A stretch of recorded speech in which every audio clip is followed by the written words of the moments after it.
that was they have scared everybody and thinking they thought they were just go there. So they're together all there.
Hi, everyone. I know there's some confusion, but there is no sound right now just because they are muted. They're going to start in a few minutes.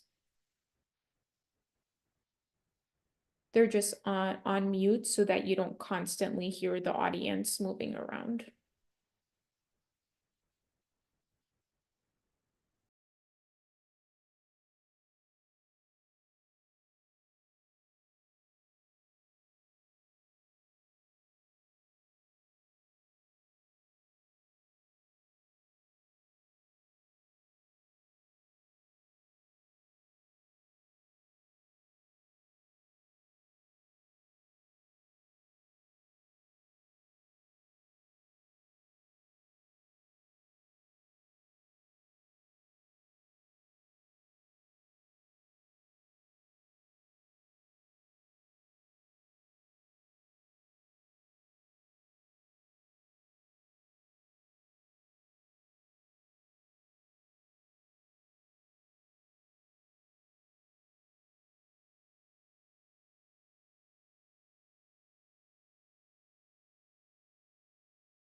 Okay, should be there is. Oh, maybe for some reason that. This is, oh, sound. Oh, it was on the. It's working.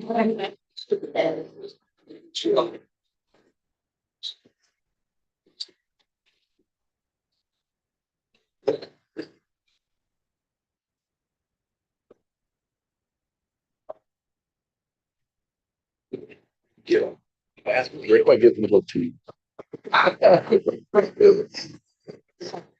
Pretty soda. And find out that very much better. With me, I said, I'll get you spotted at every home. That's the Okay. Maybe you first.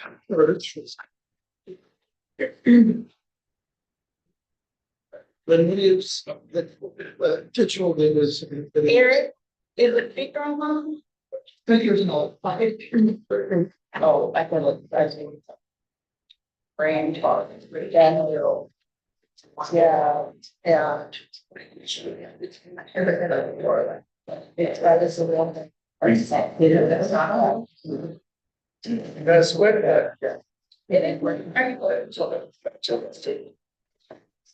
Sure. It.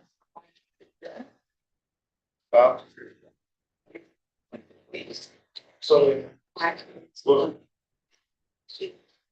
Okay, guys.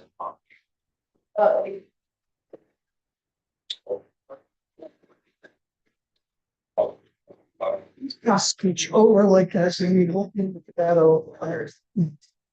Works. That's so like a target.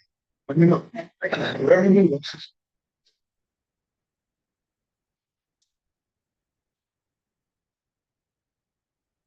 Yeah, I'll check this out. Yes. Where are you? Yes. Yeah, it's not area that did that. I'll just tell those two. But we'll just get started. What the difference here. A little bit early sales. We're here. Apparently there were two different lives. One said 6, and that's all. Most of the people online got, and one said 6:30. They're waiting on letter. Yeah. Okay. So.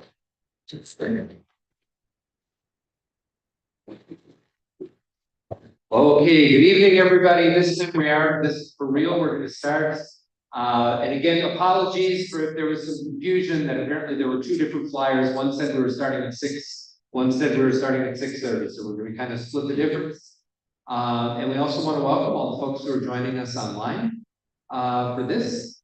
My name is David Liners. I'm the state coordinator for Wisdom, and my job, other than that, is to introduce our moderator for this evening, who's Gil Halstead. We've known Gil for years. He was the criminal justice reporter for Wisconsin Public Radio in Madison, and did a tremendously good job at that. He was somebody who covered the things that other people didn't cover. He covered the courts and prison system and also wrote and produced general assignment stories for daily state newscasts. Gil began his career in journalism late in life. He spent 10 years as a social worker, then English teacher in Bangladesh, Washington, D.C., India, and Wisconsin, before landing his first job as a public radio reporter in Kenosha in 1988. He worked there for three years as the news director at a community college station in Panama City, Florida, then 6 years as Wisconsin Public Radio regional bureau reporter in Wausau. He worked in Madison since the summer of 2000. He retired from Wisconsin Public Radio in 2016, has remained very active in the community. We're actually very happy to have him as a very active member of Wisdom, and is a board member of the Wisdom Action Network. Ask him about later. So Gil has graciously agreed to be our moderator for tonight, so please welcome.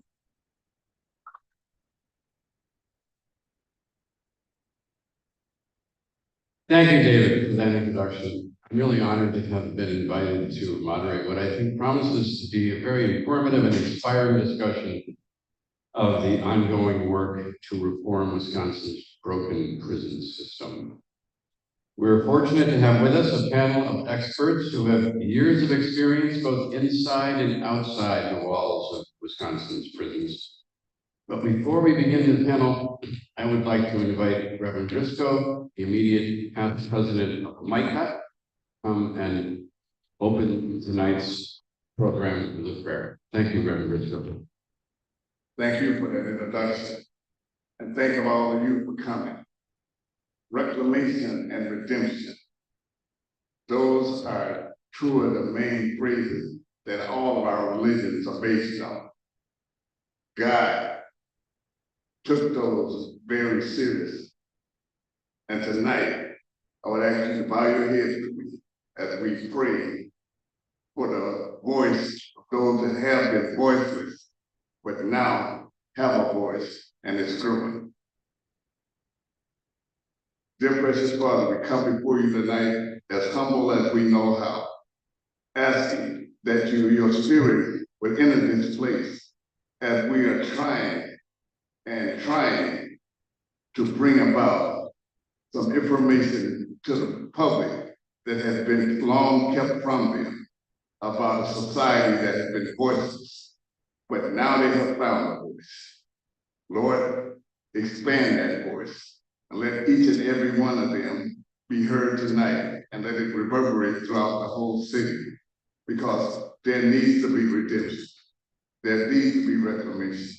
And we come to you asking for that spirit to be shine upon us as it has never shined before. You said in the Old Testament, we should look out for the widow and the orphan and the stranger. But in the New Testament, Jesus, you said, also include the prisoner, those behind bars, those forgotten, those that we sometimes lose track of. But now we have found them. They have found us. And give them the voice that they need. Give them the voice that we need to hear. And give them the voice that reverberates throughout the whole country. These things we ask, and we count them all down in your darling son Jesus' name. Amen. Amen. Thank you, Reverend Driscoll. So the format for tonight is we have a series of questions that we're going to be asking the panelists one at a time. And the way I decided to do this is to actually ask the first question and introduce the person who it's being directed at and give them their introduction at that time. First person to speak is going to be Dante Cunningham.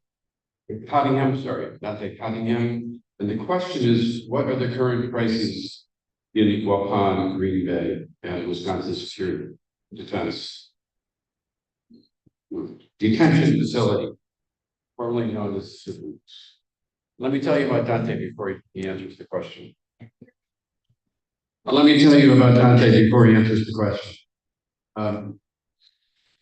He's a remarkable individual with a powerful story of resilience and advocacy. As a juvenile lifer, criminal justice, and prison reform advocate, his journey has been one of transformation and impact. He's a native of Racine. His life took a turn at the age of 17 when he was tried as an adult and received a life sentence. For 27 years, he navigated the challenges of incarceration until his release in 2022. Since regaining his freedom, he's emerged as a prominent leader in Racine and across Wisconsin. His contributions to the community are vast, including his role as the former interim associate director of ex-incarcerated people organizing, a statewide network.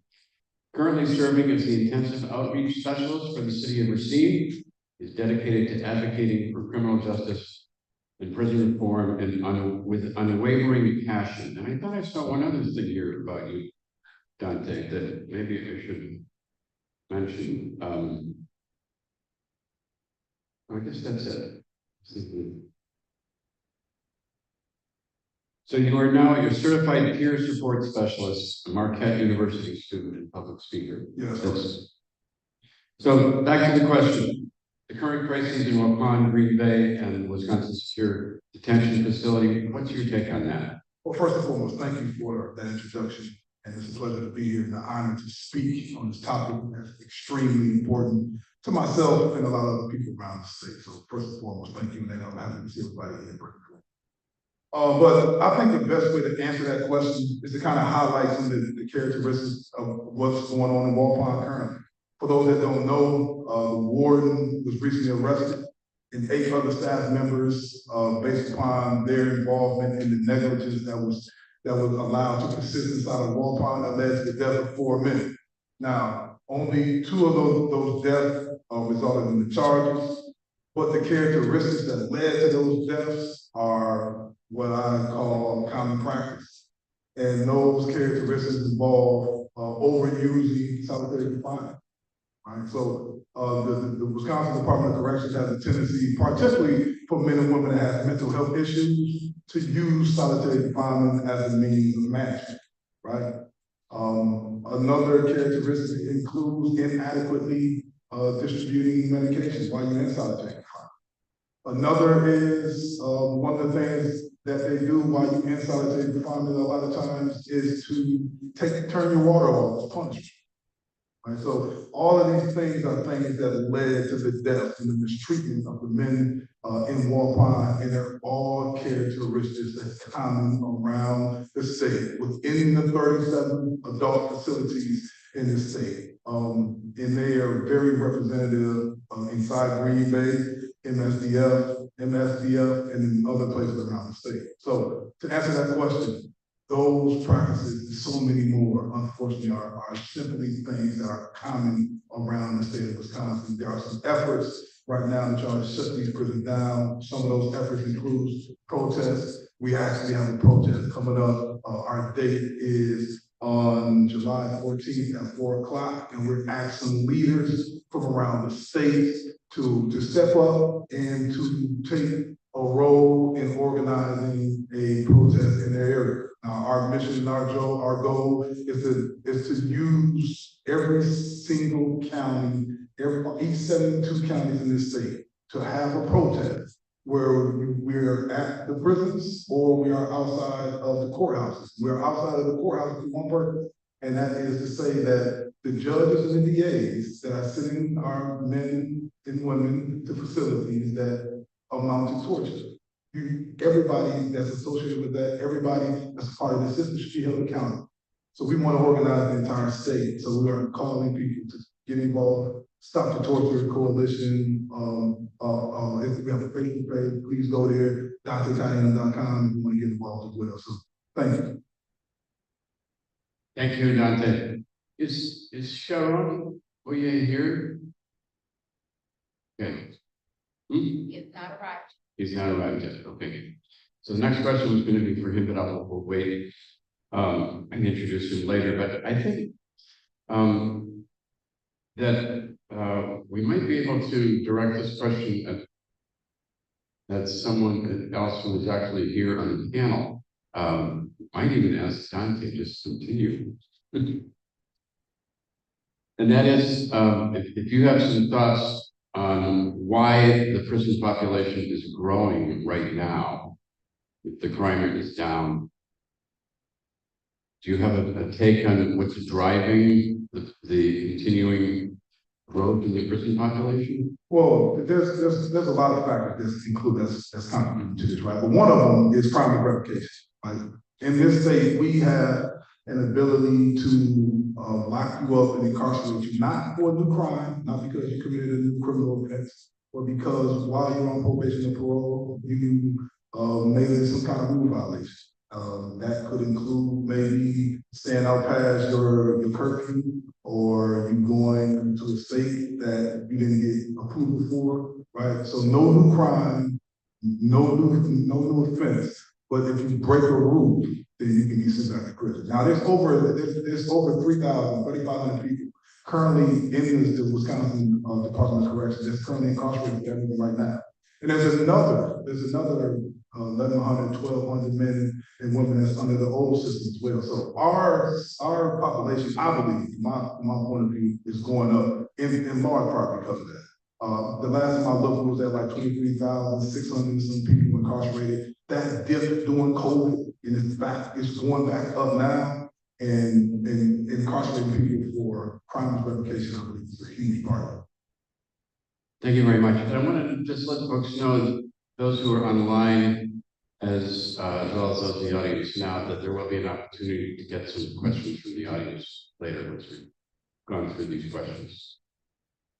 So I want to turn now to Emily Curtis for a question about how much it's costing Wisconsin taxpayers to incarcerate people and what it costs to have families who have a loved one who is incarcerated. And let me tell you a little bit about Emily before I ask her to tackle this question. She's lived in Brown Deer for most of her life, raising a teenage son. She works in the healthcare revenue management field and assists her incarcerated loved one, Martel Rogers, with running a real estate investment group in Milwaukee that he founded. We provide affordable housing to those who need it most, including those who've recently been released from prison. Her prison advocacy started about 2 years ago. She began advocating for those who were incarcerated at the Standard Correctional Facility and were experiencing mistreatment and had been on lockdown for over a year. The Department of Corrections was completely unaware of this as the warden managed to fly under the radar for an entire year. So she, along with the rest of them, along with a couple of other women who also have loved ones in prison, formed an organization called the Ladies of CI, am I right? SCI, the Ladies of Stanley Correctional Institution. And they've been working hard to try to bring these issues to the warden and to the Department of Corrections as a whole. And has had very personal experience in how to address those issues that people are facing in prison right now. So the question for you, Emily, does have to do with the costs, the taxpayers, and the cost of families like yours. Correct, yes. So thank you for allowing me the opportunity to be here tonight and to speak to you from the perspective of a loved one of somebody who's currently incarcerated and suffering inside of our system right now.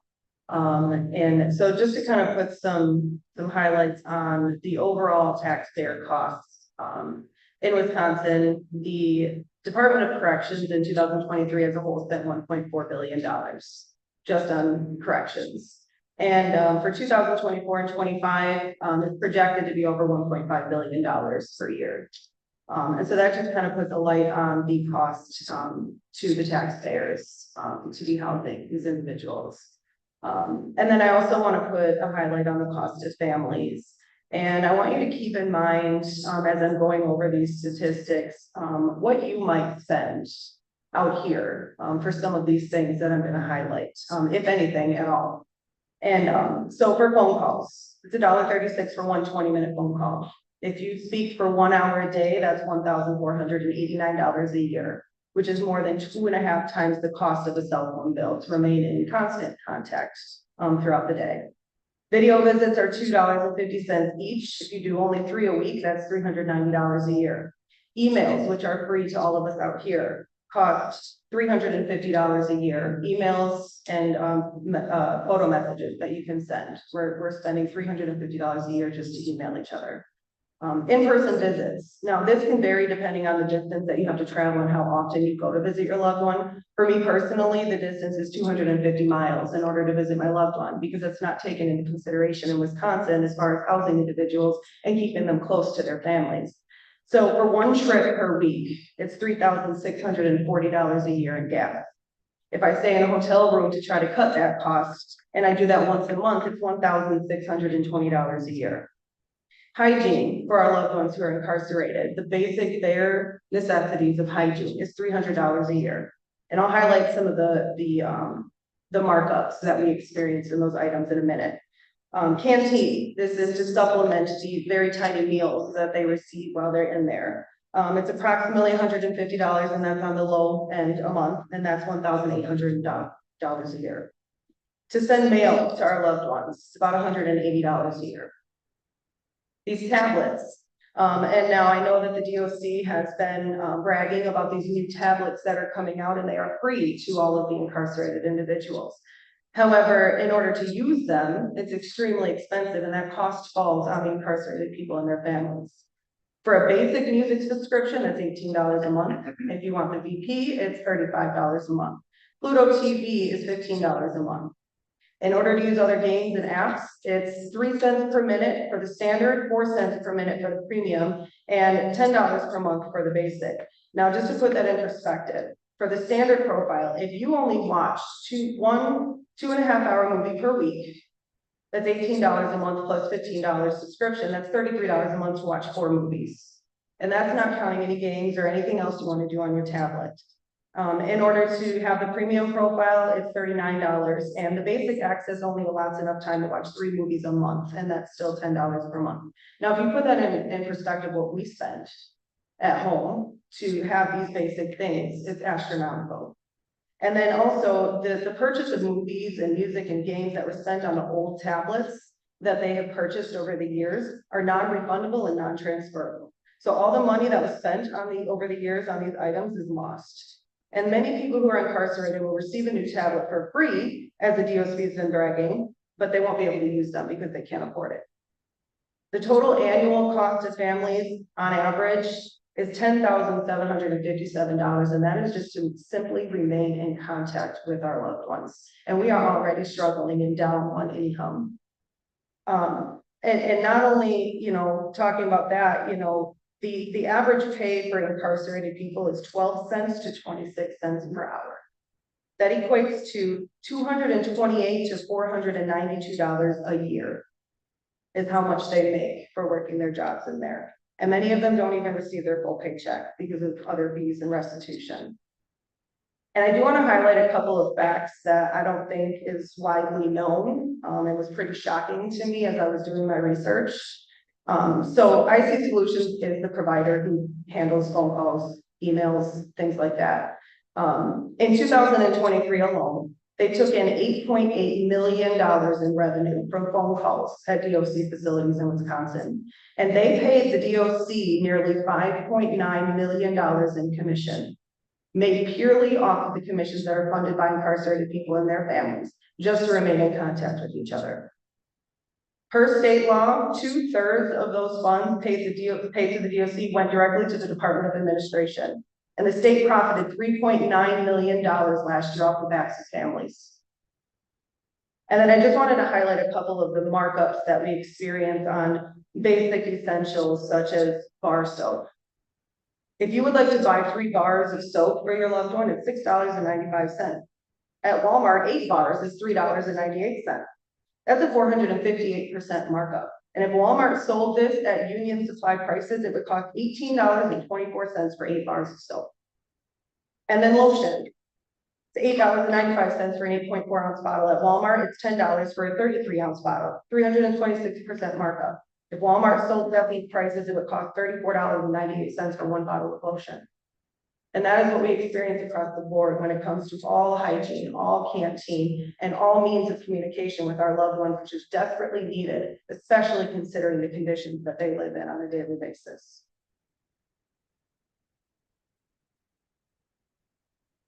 Very much.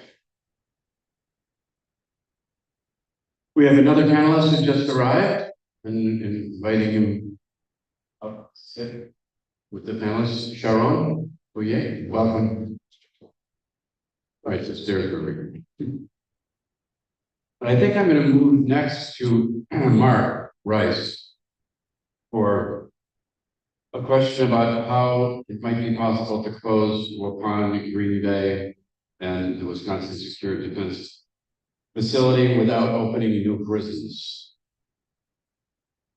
So Mark will be speaking to you from, and let me tell you about Mark first, okay?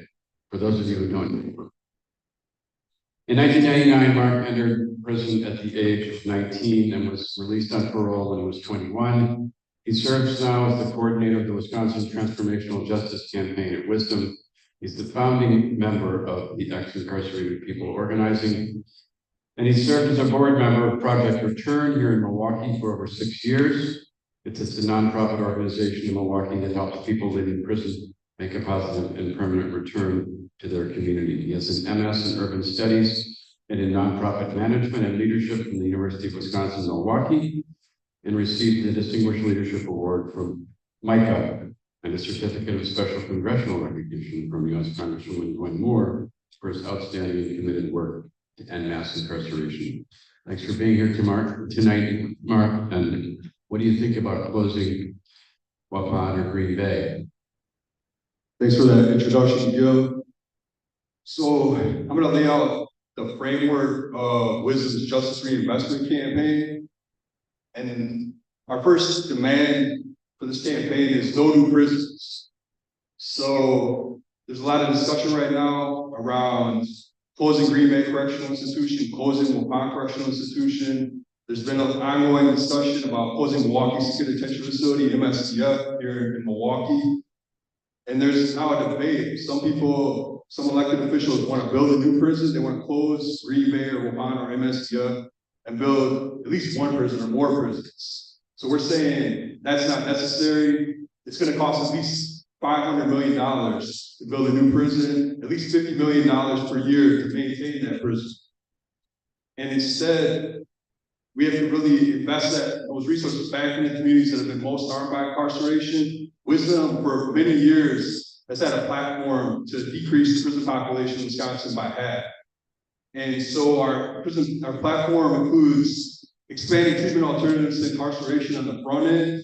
We can divert thousands of people on the front end by getting people who have mental health issues or addiction issues into treatment in the community-based settings. So through that change, thousands of people can be prevented, can be kept out of jail on the front end. And then there's people in prison right now suffering. And so there's programs within prisons that can get people out early. There's an earned release program within prison that certain people are eligible for right now. So the state has the opportunity to expand earned release opportunities. There's still nearly 2,000 people eligible for parole. We're going to get more into that with this panel tonight. But definitely it's time to start to give people a fair chance to be released under parole. There's many people in this room who had that chance to really thrive and flourish in the community right now. It's really important for us to lift up those stories, lift up success. I'm one of those individuals who was sentenced under old law, Dante, Baron Walker, Roy, Sharon, so many, that's just to name a few that are in this room tonight. And computations is another big area. Governor Evers actually has the power to commute sentences. So you can go back, look at some of the absurd, unreasonable, excessive sentences that people got, and give them a chance to come home right away by commuting sentences. And when he first ran for governor, he promised to work with us to cut the state's prison population in half. And so now is really the time to do that, to look at it from a racial justice perspective, to look at the harm, particularly that's been done to Black and Brown and Indigenous communities in the state. We know that by some measures, Wisconsin incarcerated Black people and Indigenous people at a higher rate than any other state. Right here in Milwaukee, the 55206 zip code, prominently Black zip code, by some measures has the highest incarceration rate of any zip code in the United States.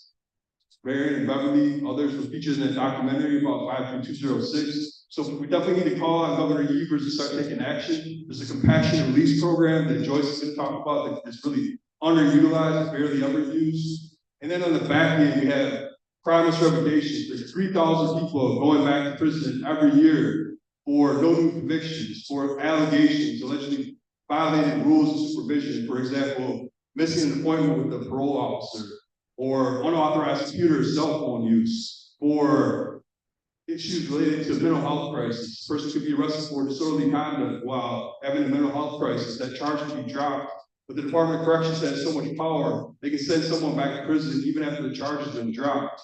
I mean, I personally experienced that myself, going through, on 3 separate occasions, being sent back for a technical violation, crimeless revocation. So we need to end that practice. That's all under the discretion of the Department of Corrections. We can also make a lot of these changes through state legislation. But then when we push those common sense decarceration policies forward, then that enables Wisconsin to completely depopulate Waupun, Green Bay, and MSDF. Right now, there's less than 3,000 people currently incarcerated in those 3 prisons combined. So just by making a few of those policy changes, they can be totally depopulated, closed without any new prison. That opens up huge amounts of resources that can then be put back into services for people who are still going to be incarcerated.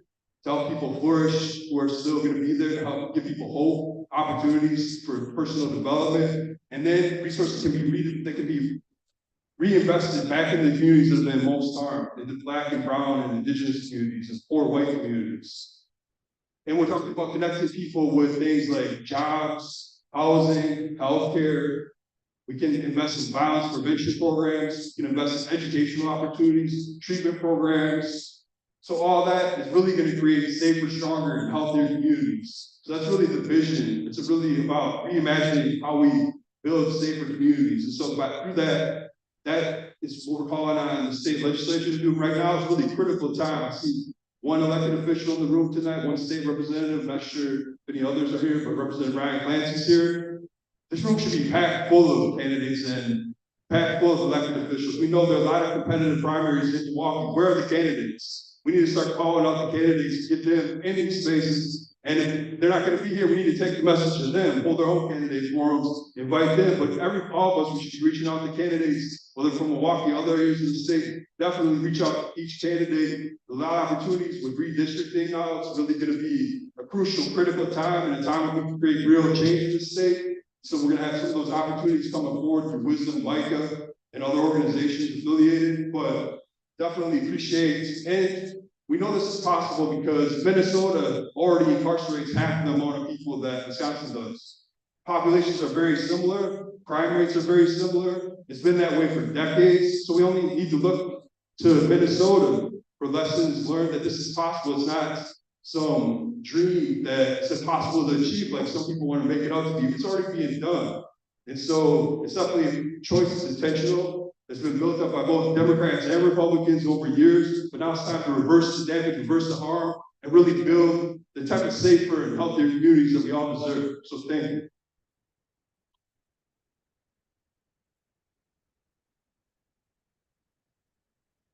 Thanks very much, Mark. So I wanted to bring in the panelists who just arrived and actually pose the question to him that we asked your colleague, Dante Cottingham, actually, this question as well, but I'm sure you have some insight on it. But let me introduce you. So this is Sharon Boyer, who is the Associate Director of Just Pain, and is also the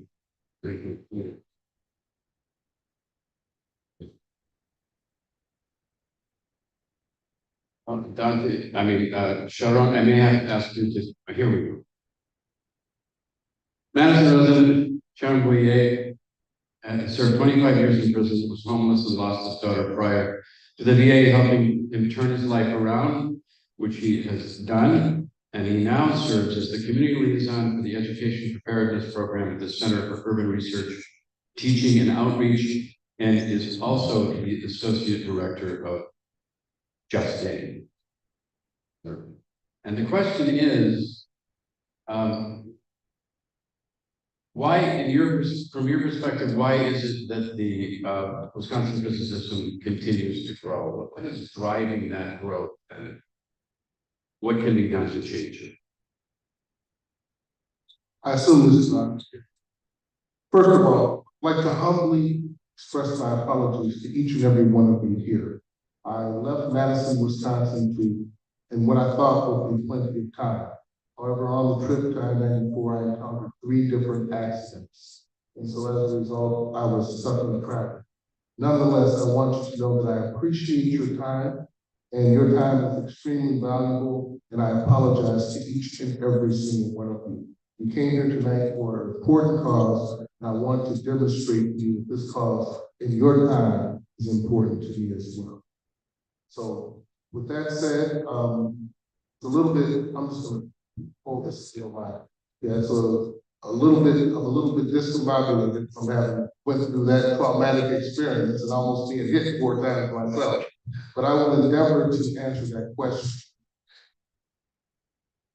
Why is the prison system in Madison, the state of Wisconsin, continuously increasing, even though we know that during COVID there was a significant decrease in the prison population? But we can look at this from a structural point, and we can see what some of those drivers were that caused the prison population to increase prior to the COVID-19 vaccine. Prior to the COVID-19 pandemic. One of those things was the implementation of the truth in sentencing laws. We know that in 1999, December 31st, 1999, the parole board was eliminated, and individuals were required to serve 85% of their entire sentence. Now, what this actually translates is that people were being released 85% of the time that they served, and that ended up being a little bit more time than they normally would have served if they had attended the parole board. Now, we saw that there is this insidious aspect to the parole commission that dealt with job security. For instance, the discretion of the parole board plays a crucial role in the dynamics of parole in the prison population. Parole board members are often appointed by political figures. Their job security is directly incumbent and tied to their decisions. But there is a tendency for parole commissioners and the parole board in and of itself to be conservative, particularly if there is potential for backlash in one of their decisions. So this cautious approach has led to multiple individuals being denied paroles and longer periods of incarceration. But if we look at it from an exponential manner, as the number of individuals in the Department of Corrections who were eligible for parole declined, the number of parole deferments increased because the parole commissioners had to demonstrate that they were doing the same amount of work with less amount of people. And then something else happened throughout this process over the last 24 years. TIS-2 and TIS-3 were then implemented. This allowed individuals to appeal directly to the judge as well as the prosecutors to get released from prison. So there's a manipulative game that's going on that we see right now. And that manipulative game is that individuals have their job security first and foremost in their mind, and they manipulate the numbers of times they see individuals to ensure that they stay in these positions of power, and may I say these very lucrative positions of power. And that is one of the primary reasons why, even though since COVID-19, we know that the number of people involved in jail and prison can decrease, the number goes up. So that is just a very brief synopsis. I'm sure that Dante explained some of it, so I won't belabor this point. Thank you very much. Thank you very much, Shelley. It reminds me of covering this issue as a news reporter over the years between 2000 and 2016 when I was doing it. And I mean, similar games were going on then. It's that you described the changes that have sort of complicated the process, but that game, I think they just sort of change the rules as it goes along. Is what, and we're going to talk more about parole tonight as well. But thank you again very much. And so we want now to call particular attention to the hundreds of aging prisoners who have been stuck behind bars and mostly forgotten, long past the point when they could have been safely released. This population in Wisconsin consists largely of old law prisoners, men and women, incarcerated for crimes committed before truth in sentencing came in 2000. Most often, they were teens or young adults, now middle-aged or older, having served 25 years or more, and increasingly likely to die in prison unless we start paying more attention to their humanity and their capacity for successful rehabilitation and reentry. So let's turn our attention to the three things the governor, the parole commission, and the DOC can do more of. And so next on the agenda was to talk about parole, as we've just heard something about that from Sharon, and how it's supposed to work. Is Kristen Lucero here? I am. I'm on Zoom. Oh, you're zooming in. I'm out here in Montana, not anywhere close to Wisconsin. Okay, well, thanks for joining us. I can't see you, but I can hear you. Okay. And so let me introduce you to begin to address that question. So, hello, Christina. Now I can see you. You are described as a forward-thinking lawyer whose practice is focused primarily in advocacy of underrepresented voices in the criminal legal system. And in order to accept the role of the director of American Indian Governance and Policy Institute, you had to resign from, oh, my pages are out of order here. Sorry, Christina, we should have had a conversation before. So you have experience with the state's punishment system inspired you to become a leader in the movement to dismantle the unjust system. No, that's not you. I apologize. No worries, it's fine. So I can fill in if you want. you are now on the board of parole in Montana. I left my I was appointed to the parole board here in Montana back in 2017. I left my term early to take over the American Indian Governance and Policy Institute. Simply put, because of a lot of the systemic challenges that I saw that I think a lot of people here are talking about today. But yeah, I served on the parole board here for close to 7 years. Okay.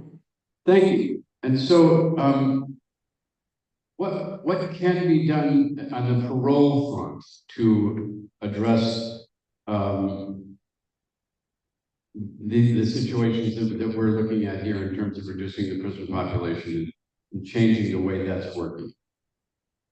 So I guess just in terms of what parole is, in my own words, it's a recognition in one's ability to change for the better by successfully completing risk reduction programming, holding themselves and their past actions accountable to those they've harmed, and earning an early release on their sentence. When we think about what parole is, according to different statutes, and I guess before I even jump too far into this, I just want to thank everyone here on the panel and everyone who's out there in the audience for being a part of this very important conversation.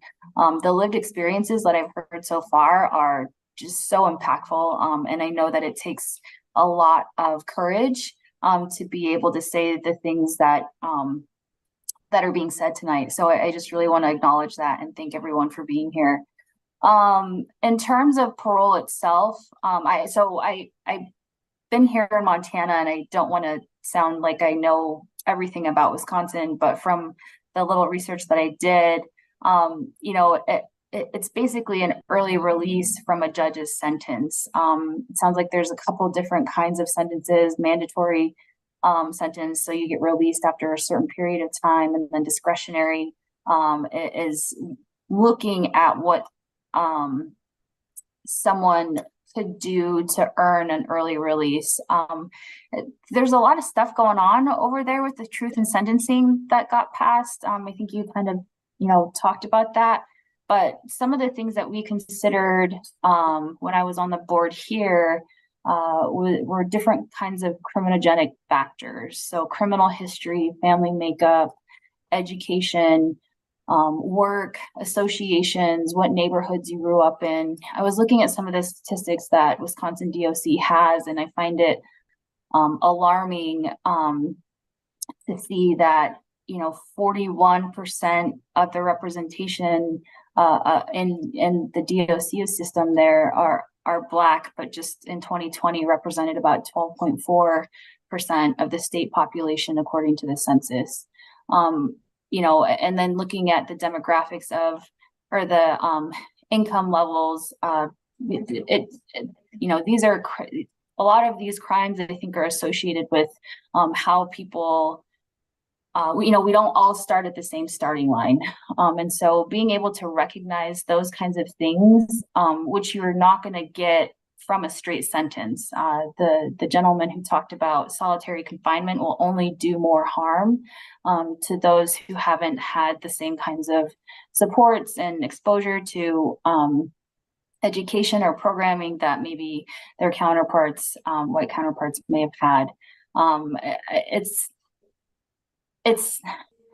It's not hard for me to talk about race, being I'm half Filipina and I'm half First Nations from Canada.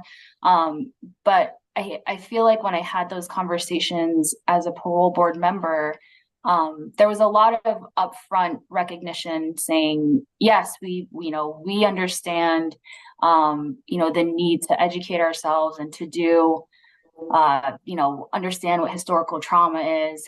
But when it came down to interviewing people and talking to them about their backgrounds, all of that went out the door, and it really became a black and white matter, which we've already heard from one of the previous speakers. So being able to educate our, it looks like you guys have a parole commission out there, being able to educate the people who are making those decisions about what the underlying factors are, I think would be really important in interviewing people for parole. I'm not real keen on the idea of not having parole with that truth in sentencing statute that looks like it was passed, because I think that really tells people, takes away any chance that they might have at change.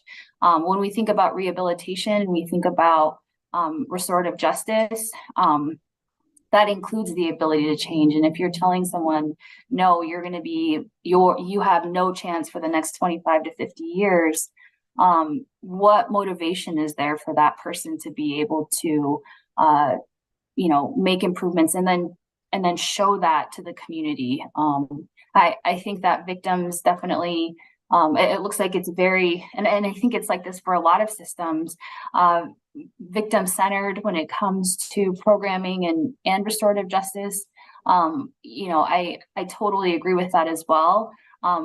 But as a former victim of a few crimes, I think that knowing that the person who has done the behavior, if they're addressing that behavior, we create safer communities, as opposed to, just straight incarceration. For whatever reason, that person will get out at some point in time, and then what happens? What motivation is there, to actually change? So looking at the parole system in a way that has an inclusive lens, a holistic lens, and being able to address what the underlying factors are of the incarcerated people, and addressing those through different kinds of programming, and having some sort of buy-in from them,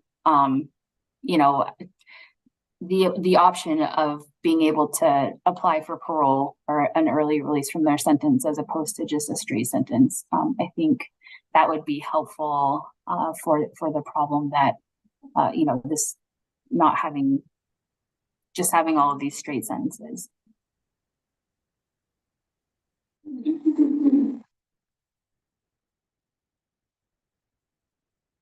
Right. May I add something to that? Right quick? Sure. I think as somebody that did not grow up in the state of Wisconsin, I think one of the biggest problems with that office is how political it is. In the state of Wisconsin, the parole chairperson, not the commissioner. The commissioner is only the person that interviews you and make a recommendation to the parole chairperson. In the state of Wisconsin, the parole chairperson serves at the pleasure of the governor, which means that person pushes the governor's position politics. Unfortunately, sometimes when that person is in office, or those of us that was in prison, we knew who was in office because we knew that door was slammed shut. There was years when I was in prison where I never believed that I would ever go home through the parole board system because the politics in the state simply didn't blow that way. While you're in that role, there's a 5-point system. And you can check most of those boxes, but there's one box that's so vague that it can be interpreted however the politics in the state wants it to be interpreted. And that is that you have served sufficient time. There is no requirement. You can have 20 years sentence, and they can forever say that you've never served sufficient time. I'm speaking to you now. You hearing my voice now only because I was blessed to have a chairperson in office that was strong and brave enough to follow the dictates of the law. If that person wasn't in office, I would not be here. So one of the biggest problems from my own personal experience is that office needs to cease to be political, and people should be nailed down to a certain course of action. Thank you. Well, we're gonna get another perspective on parole right now, because I'm going to turn to the attorney on the panel. Craig Mastantuono is a founding partner in Mastantuono and Coffee in Milwaukee, a law firm focused on defending people accused of crime in state and federal courts. As a trial attorney, he's been peer selected for inclusion in the criminal defense category each year from 2005 through 21 in the Law and Politics magazine Super Lawyers publication. He is also known as in the Wisconsin legal community for his collaborative efforts at implementing criminal justice reform in the areas of evidence-based practice and early intervention, pre-charging diversions, and deferred prosecutions in criminal cases. He began his career in the trial division of the Wisconsin State Public Defender's Office, where he learned his craft and his commitment and grind as being a public defender. He served in the Advisory Council on Public Safety and Criminal Justice Reform for Wisconsin Governor-elect Tony Evers, and currently serves as member of Governor Evers' Advisory Committee on Judicial Appointments. He is an adjunct faculty member at the Marquette University Law School, where he teaches criminal practice. So welcome, Craig. And I want to ask you your perspective on why the parole board has released fewer people on paroles, this current parole board, than under the Scott Walker administration. And then also, what's the difference? Maybe this would be the start for those who don't understand the difference between old law and truth in sentence, since we referred to that. Sure. Why don't we start with that last question Yeah. first, and maybe those of us in our audience and digital audience don't understand. And one of our prior panelists spoke about truth in sentencing and the effect of truth in sentencing on the rise in prison population. For perspective, I started practicing law in 1992 as a wide-eyed kid out of law school from the south side of Chicago, and I worked with the public defender system. And truth in sentencing wasn't in place yet. And it was finally fully implemented in 1999 and 2000 through a series of law changes, pushed by then State Representative Scott Walker and signed by then Governor Tommy Thompson. And but it had bipartisan support. And let me just tell you, straight up, as somebody who was practicing law under the old system and defending people accused of crime, and under the new system, it's been an unmitigated disaster for our state in Wisconsin to have ever passed truth in sentencing in Wisconsin. Terrible development of law that I think is singularly responsible more than any other factor for the rise, the exponential rise in prison population in our state. That's my opinion. Let me tell you what it is.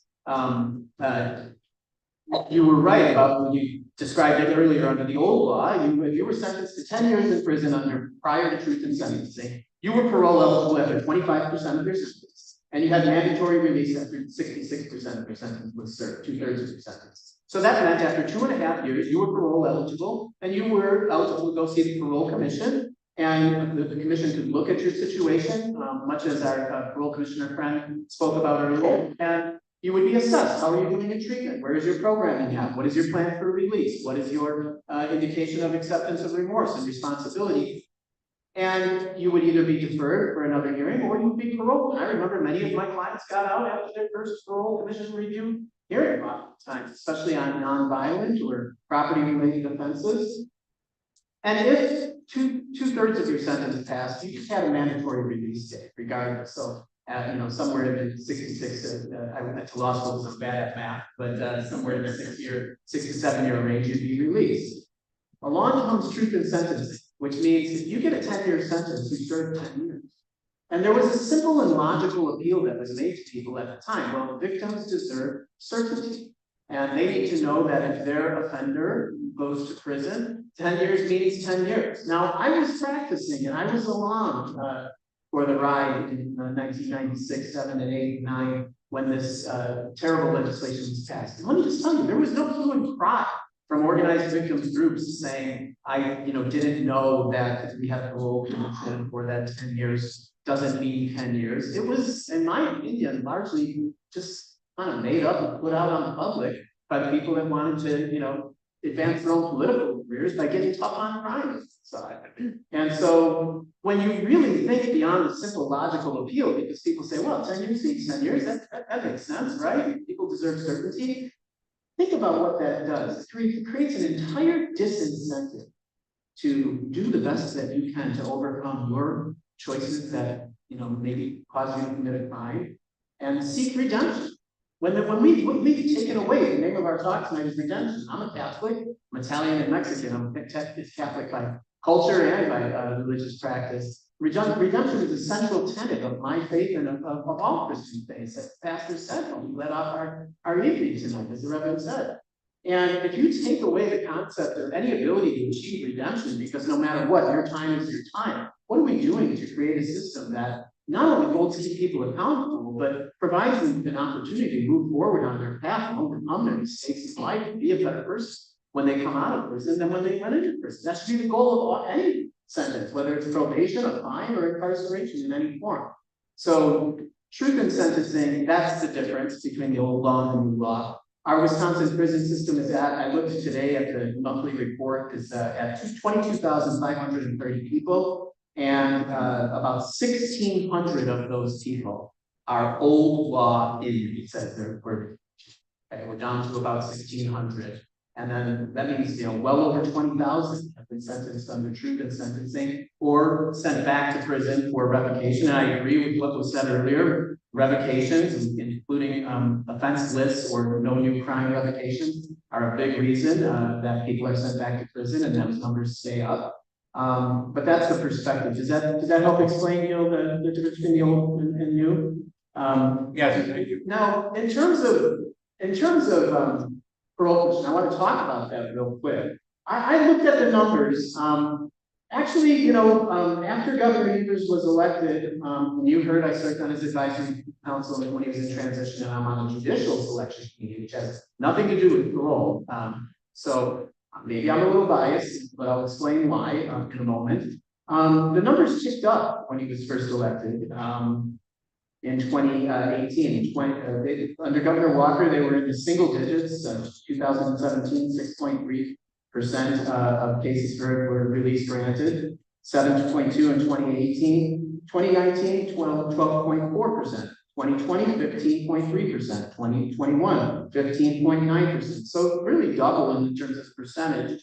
And Commissioner Tate was the parole commission chair at the time, and was, I think, doing his job in more robustly enhancing the concept of parole and how to grant it and when to grant it. 2022, 11.7%, and it's gone down in 2023 and 2024. There was a particular case where a victim family had an outcry in public that led to Chairman Tate's demise, I think, for the politics of that situation. That was an unfortunate situation. I'm not sure that, frankly, his demise was justified, but we've had a new parole commission chair, former Senator Urbanbach, that came on in 2023 and continues in 2024. And I don't know if he's just getting his feet under him and, learning what the job encompasses and how to do it, but I'm hopeful that those numbers will tick back up. So I can't agree with the premise of the question fully, because they went up under Governor Evers versus Governor Walker, but there's been a trend downward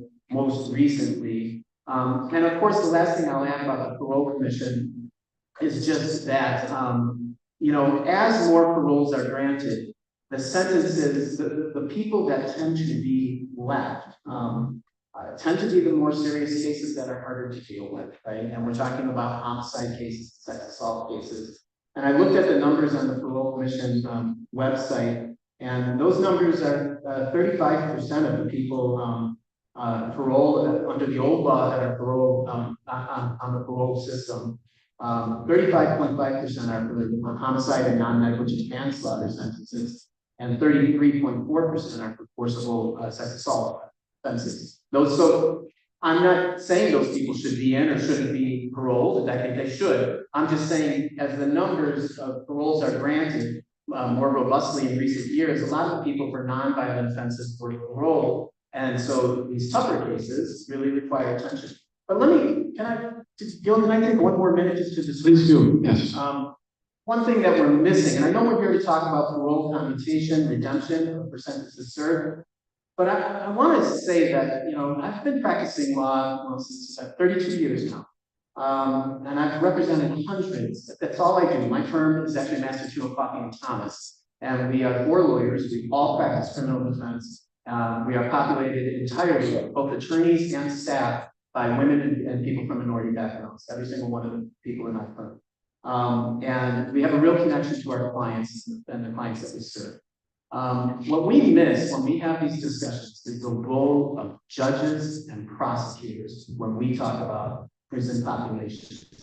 Yes, we talk about state representatives and senators not being here. Ryan Clancy excluded from that comment. Where are judges, prosecutors in this room? Okay, when do you get a group of prosecutors that want to sit around and talk with people like you about the need to reduce the prison population?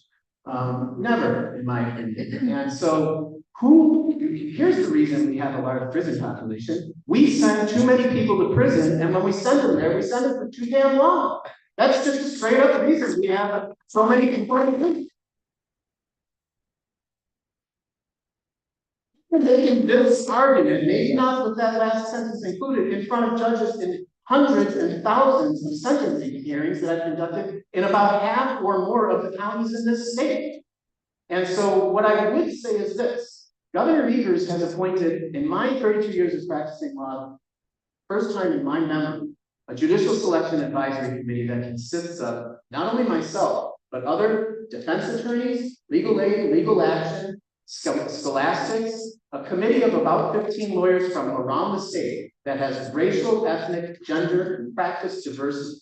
Okay, Latinos like myself, African American members, people that represent people who are accused of crime, prosecuting civil rights violations, etc., and a prosecutor as well, that really are trying to access the communities that will allow the governor to appoint people to the bench that more reflect the communities that they serve.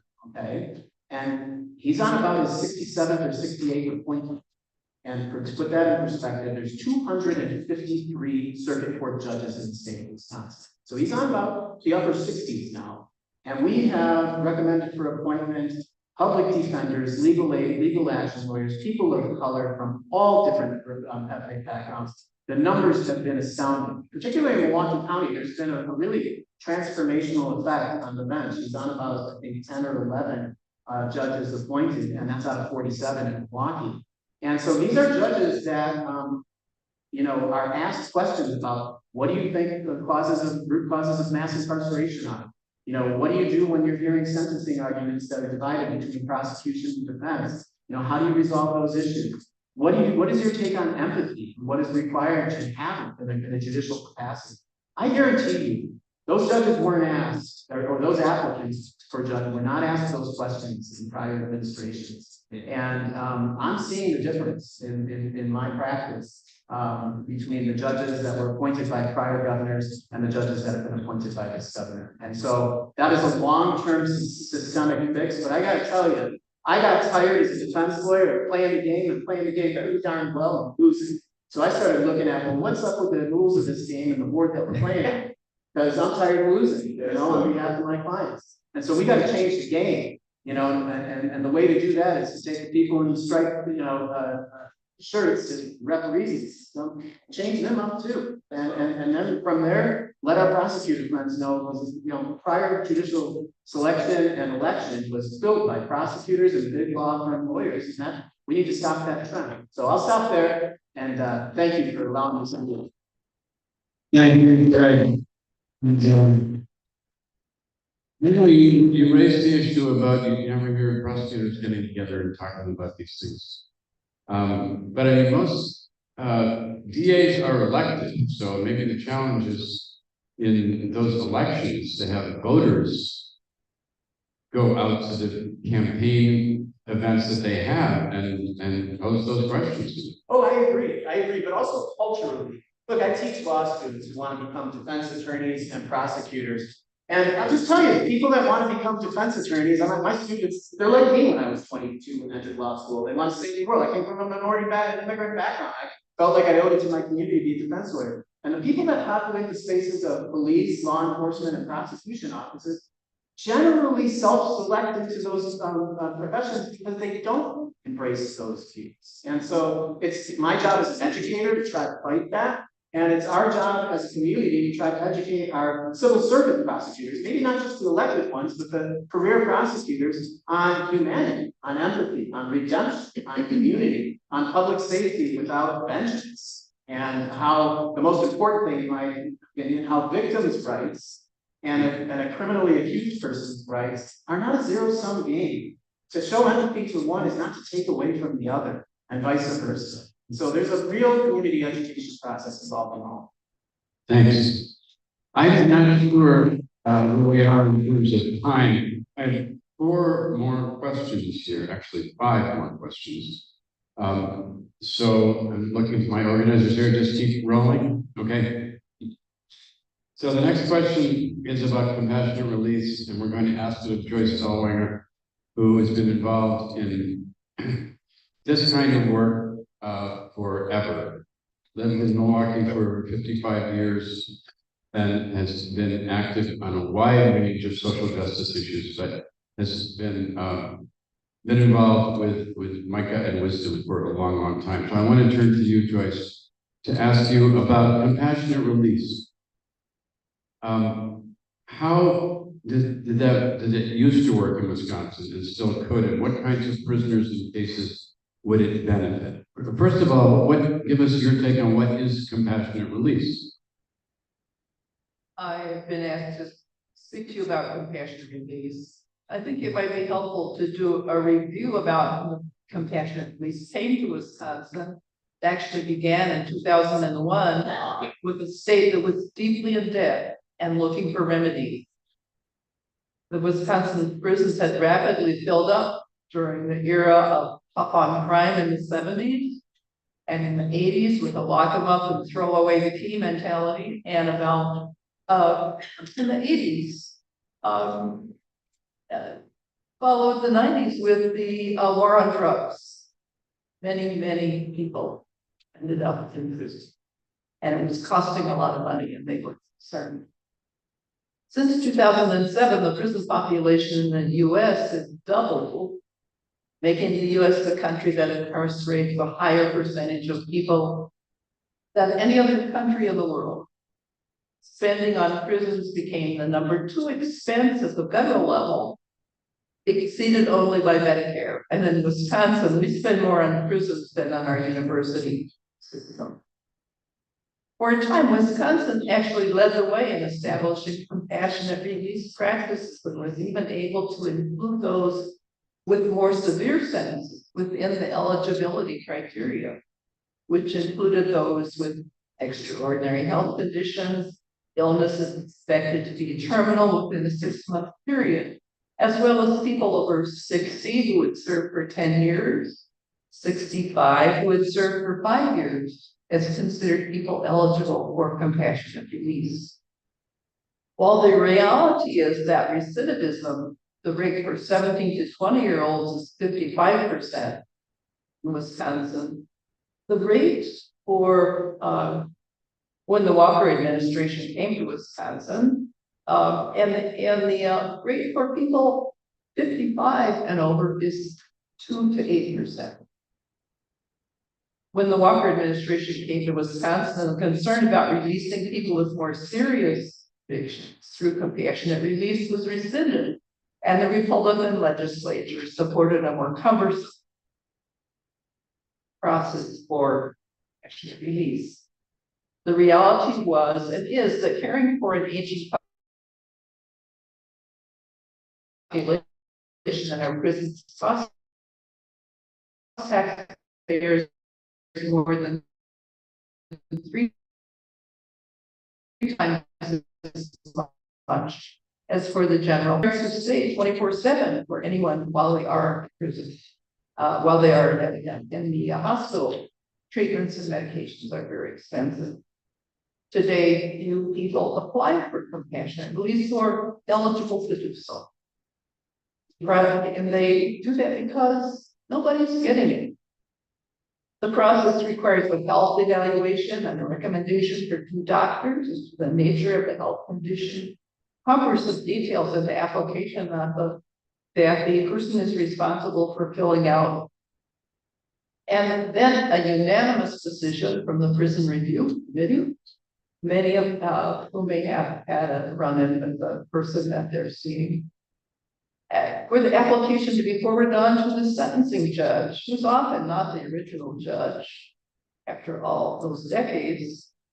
And more than 2 decades of my following these procedures, the new judge is not inclined to change the original ruling, and they are mostly denied. In fact, almost no one in the system is applying cash release at all because, again, as I said, no one is getting it. Palliative care is now offered at Dodge, Oshkosh, Cheetah facilities, and new prison care hospitals are to be established in the facilities. Prisoners are opting to die in prison to be free, dying to be free, given the thought that they will never be set free.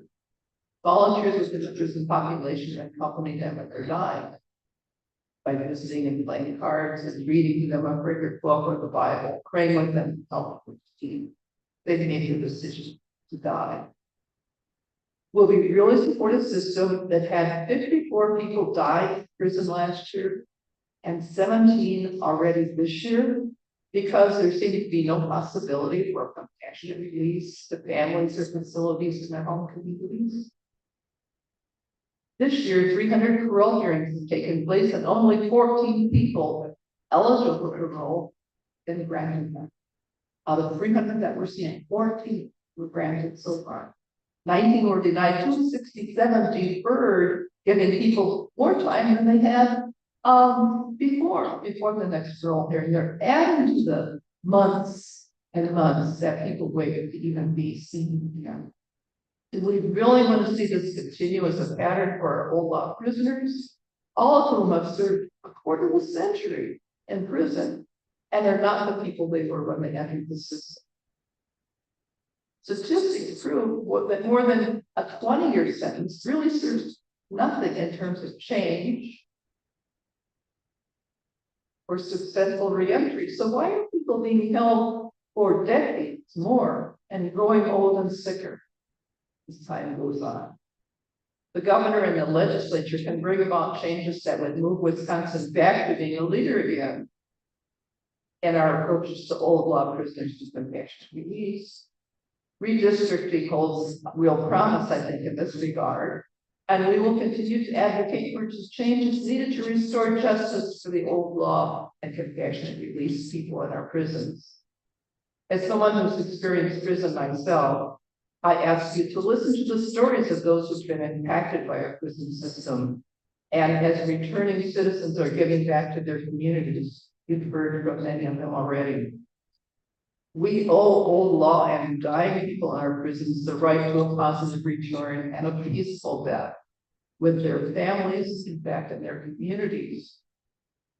You should have received this. This will give you an opportunity to read and know the stories of those people who have returned and were successfully giving back. Be sure you read these. This is the most important thing that we can do, is to understand who is in our prisons and who has been there.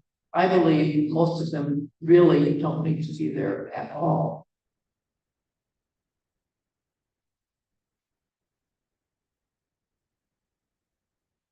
Thank you, Joyce. And I just wanted to add 2 things there about compassionate release from my own experience. I mean, there were 2 different stories that I covered of inmates who were seeking compassionate release. Fortunately, they both did after a long struggle with the bureaucracy that runs the compassionate release, were released in time to die at home within a month or so after they were released. But it was a difficult process, and one of the things that entered into it in both cases was pushback from the parole division, who didn't want to have to deal with a new addition to their case that involved having to check on someone who was dying. It just amazed me that was one of the issues. But fortunately, both of those men, one dying of liver cancer, the other dying of kidney failure, was going to be going out, and they were already invalids and posed no safety threat of any of them. Anyway, I'd like to move on to talk about the issue of commutations and turn back to Dante. Cottingham, the question is how they used to work in Wisconsin and still could, and what kinds of prisoners and cases would benefit from commuted sentences. Thank you. So real quick, just a quick highlight. I remember when I first heard commutation and pardon, I didn't really understand what they meant. So I want to just highlight what those definitions are really quick. Yeah. So the powers within the state of Wisconsin gives the governor the executive power to create a pardon policy. And that in our current governor created a policy where when you come home from prison, you can get a pardon after you've been home for 5 years.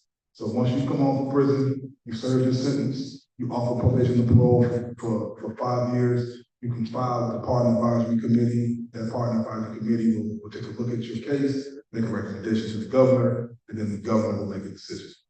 And if he agrees, if he does give you a pardon, then essentially you get many of your civil rights back. Not being able to carry a firearm, but you get some of the civil rights back. Now, commutation is a sentence where you modify a current. Now, a current sentence is one where you currently serving prison time. I remember when I was in prison when Governor Evers first got elected, and I remember being and hoping and waiting because I absolutely knew that he was going to create a commutation process, and I was getting my application ready to go, right? Because he has the power to create that policy. Unfortunately, he did not for those of us that was currently serving sentences. You have to finish your sentence and be out of prison for a certain amount of time before you can get access to that power. So one of the ways that the current governor can reduce the prison population significantly is by enacting a commutation process, and that process can entail opening up the doors for men like Israel Saldana and Michael Maldonado, 2 men that is currently serving sentences and been in prison since the 90s. Michael been in prison since he was just a teenager, and he essentially has a death sentence. Utilizing that commutation power will open up the door for hundreds of other men and women currently in that situation. And that's a situation, and that's a power that really, really needs to be utilized in the state of Wisconsin. There are a lot of effective sentences. There are a lot of men and women currently incarcerated right now, men that I know personally, men that I watched, not men that I think did the work.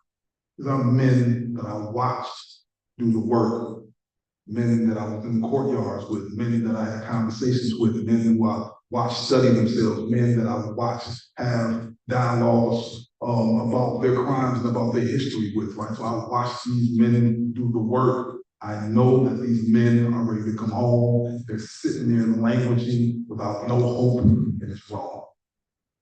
So we call on the governor to enact his powers. We call on the governor to use his commutation powers to give those brothers and sisters that's currently in there with death sentences, many of which have been there since they were children. We're calling on the governor to give them hope. He talks about reimagining the criminal justice system. He talks about reimagining the criminal justice system. Please take the lead in reimagining the criminal justice system. Free those men and women that are sitting there languishing with no hope, with death sentences that will die in there if he doesn't make a move. Please make a move, Governor, and commute those citizens.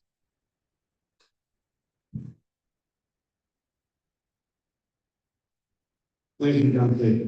And turning now to Sharon, to expand on this, what would in your perspective be the public safety ramifications of releasing more people under these programs, compassionate release, commutations, parole?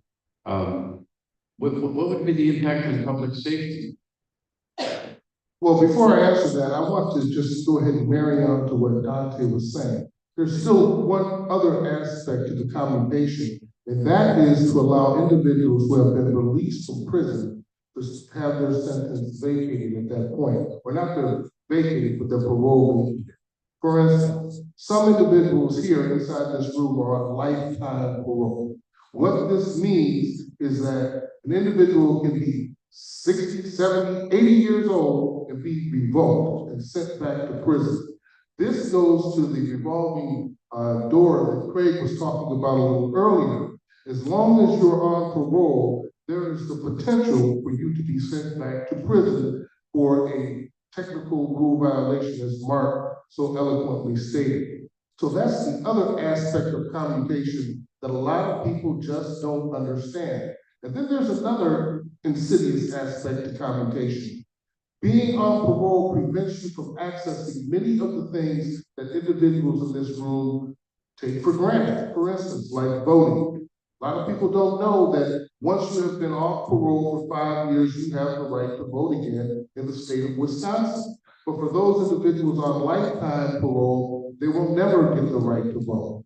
Whereas a commutation can bring this about immediately. So I agree with Dante. This is something that the governor hopefully will consider, because he has already implemented a part of the process. This is just the natural next step. And it is within his power. It is within that very, very dangerous word called discretion. And that is one of the primary reasons why we're sitting up here and you're sitting here tonight, having this heartfelt discussion. So now to answer your question, before you move on, can I just do a quick correction? Sure, Robert. When I said that about the power, I said that you did not get your gun power back if he does use his commutation power. Part of that civil right, and you do. You do. If he uses commutation power and he does commute your sentences, you will get that power back. So I just wanted to correct it. But always love it. I've known Dante for quite some time. I just want to back up for a little bit and just give a little bit of my biography, because there's a couple of inaccuracies. I am the Associate Director of the Education Preparedness Program at Marquette University, at least until the end of this month, in which I will completely transition fully into my role as Associate Director for the Just Gain organization. That is the premier reentry organization in the state of Wisconsin and Dane County. We've existed for 50 years, and we directly go after these rules, these laws, these instances that are keeping individuals who are legally system impacted from living the best life that they possibly can. So with that said, to answer your question specifically, I went ahead and looked this up because I wanted to be accurate.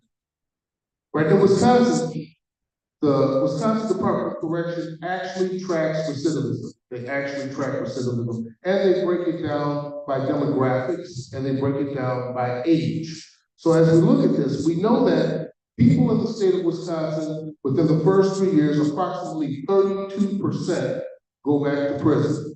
Now they go back for a myriad of factors. As Mark said, 1/3 of those individuals go back to prison because of technical rule violations. What does that mean? It means you failed the urinalysis for smoking marijuana. It means that you did not report in a timely manner to your parole officer.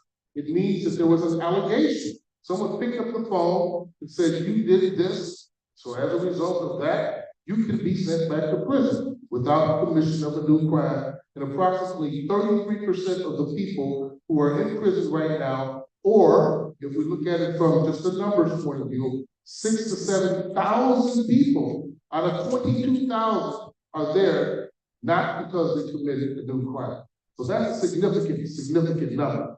So when we break it down by age, though, there are significant differences. For individuals aged 45 years and older, the recidivism rate drops to about 19%. And for those who are aged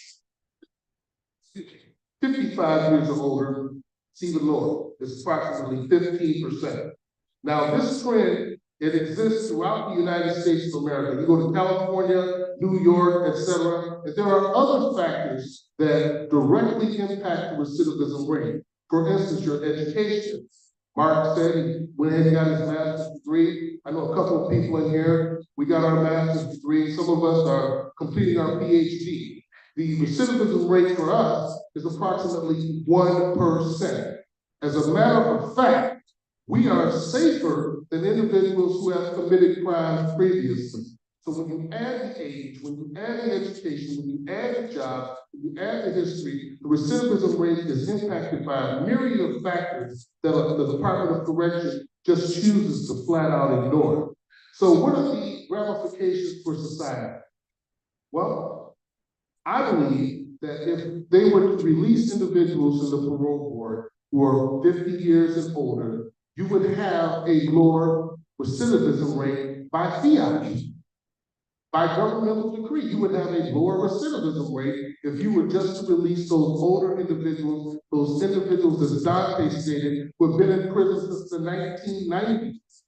Right? The number of people going back to prison would exponentially decrease. So I think that that would also have a direct impact on the monitoring and supervision of those individuals, because that's where a significant amount of capital and resources is spent. You have people being put on bracelets, having to pay $300 per month. You have individual parole officers who have to see people every single month. So if you have individuals who are less inclined to commit crimes, or individuals who are less inclined to engage in rule violations, you decrease exponentially, there's that word again, the number of individuals who are going back to prison, and therefore you decrease the amount of resources that you must expend to supervise and monitor them.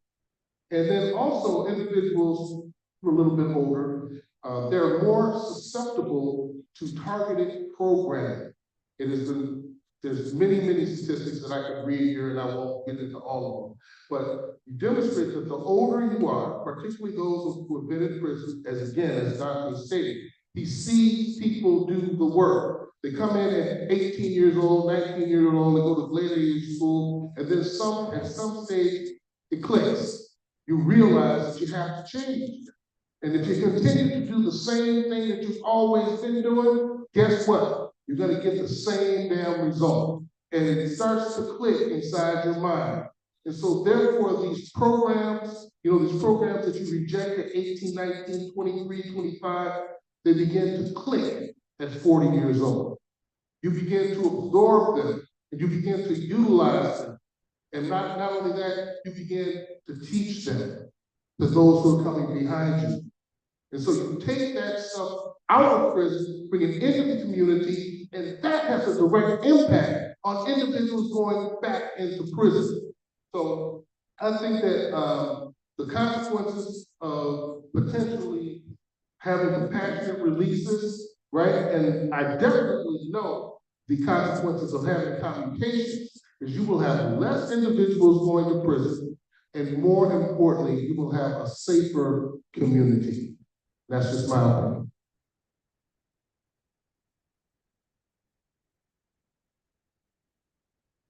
Thanks very much.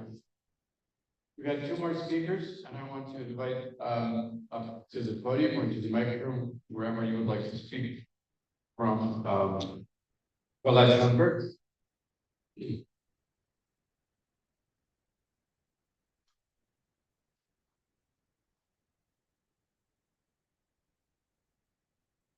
So, Colette, are you going to speak from there? Okay.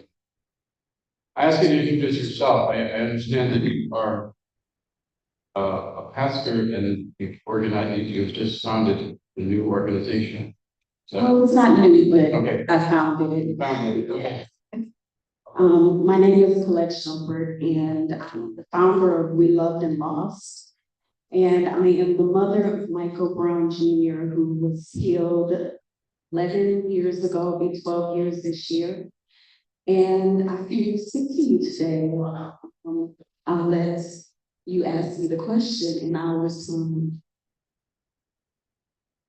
Can you share what the process of forgiveness has meant for your own healing and how it has impacted your perspective on justice and on reconciliation? So I think just to step back off the question to talk about how I got to forgiveness would be the best approach. The night that I stood in the hospital when Michael was shot by what he thought was his friend and would then expire because his life would be no more, I said two things to God. And I said to him, I said, Lord, I need you to go with me because I'm not going to be able to do this without you. And the other thing I need is that his life will never be in vain. From there, I made the decision that death could not win twice. And from there, I started the healing process. Forgiveness is a piece of that process. There are many pieces to it, but forgiveness was one of those that was definitely very difficult, time-consuming, and laboring. As a part of that process, I thought if I didn't forgive Jonathan, then I would be held captive to December the 8th, 2012. And I refused labor in captivity based off of the actions of another individual. And so I chose freedom, which forgiveness gives freedom. Freedom to walk in the very things that I'm doing today. Even talking to you, I do know many mothers. We Loved and Lost deals with mothers who have lost children and those who have lost loved ones, how to find life after those losses. Now, how has it impacted my perspective on justice? Because forgiveness gives freedom. What I found out is, and I think we hear a lot of that from the panelists and throughout the community in different ways, justice defined is the quality of being just, impartial, or fair. But justice has a lot of different views. I'm sure that each one of you have one. And I say that because when Jonathan got 10 years, it didn't seem like justice. But as I grew, as I healed, as I walked through the process, I realized that it was justice for what God designed for it to be. And so forgiving Jonathan, writing him a letter at 7 years of his 10-year sentence, I didn't realize how many people it would set free, including me. And so we corresponded. And last year he got out December of 2013 or 2022. And I haven't had the opportunity to meet him, but the impact of the ability to reconcile, to walk in reconciliation is that you are able to be restored. Our community needs restoring, inside the walls and outside. If there isn't a reconciliation process, then we get repeat offenders. And so the reality is the reconciliation is power that each one of us have. They have to reconcile on the inside that they've done a thing. None of that is really considered when we think about reconciliation. The people who have to reconcile with what they did. We have always looked at just the victims, but I never thought I'd be standing here doing this. I was angry. I was upset. But if we don't walk in the place of healing our community, and starting with each individual, then reconciliation, justice, and all of the things that have been talked about will not be effective or work within our communities. And we already see what those repercussions. We see that. So I always say to some of the people that I've talked to is that the judges, the prosecutors, the governor, and all of the individuals in the cities may change. They need healing too. Because if they didn't, we wouldn't be sitting here having this conversation. And to the attorney who talked about just having some humility, what does that look like? Can I go home and be snug as a bug and then think that we are not a part of the process, because that is even a choice too. Thank you.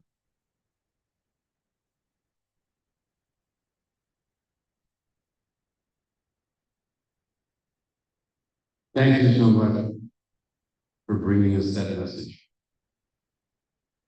We have one more question to address formally, and question is, what does successful reentry look like? And what kinds of resources does it require? What is the power of giving people a second chance? And to answer that question, Roy Rogers, I will introduce him. He's been the most patient member on the panel right now, but he's the cleanup hitter.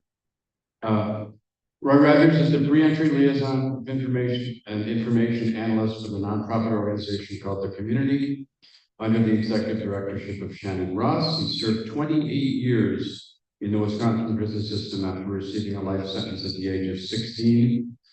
He currently works for Quad as a data solutions processor and serves as a DEI implementation coordinator for the promotion of career growth in the company. He also sits on the board of directors for the Wisconsin Justice Initiative.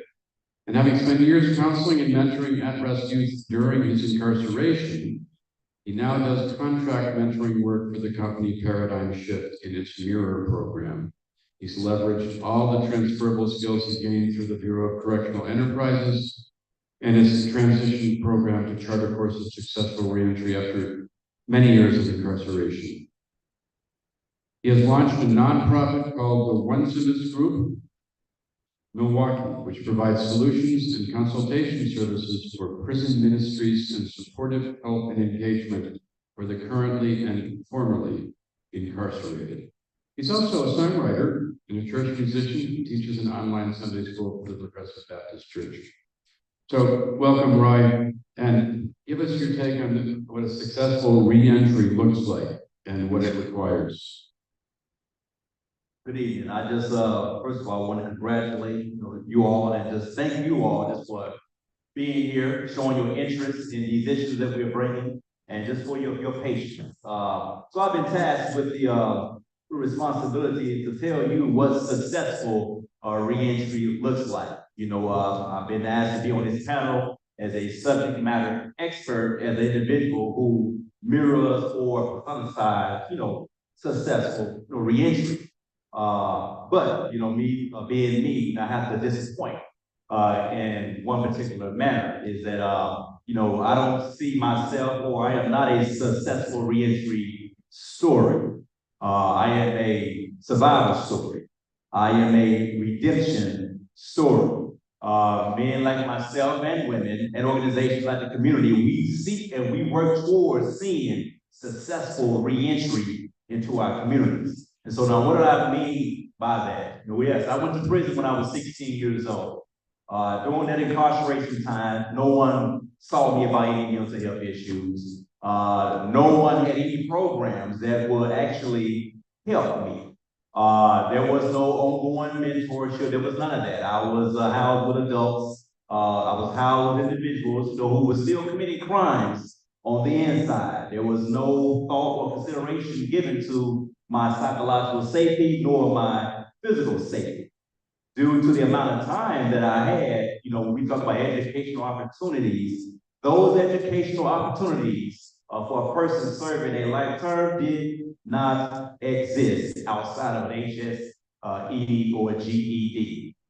Meaning, college programs, you were not eligible, whether state or federal, because of the charge that you was charged with.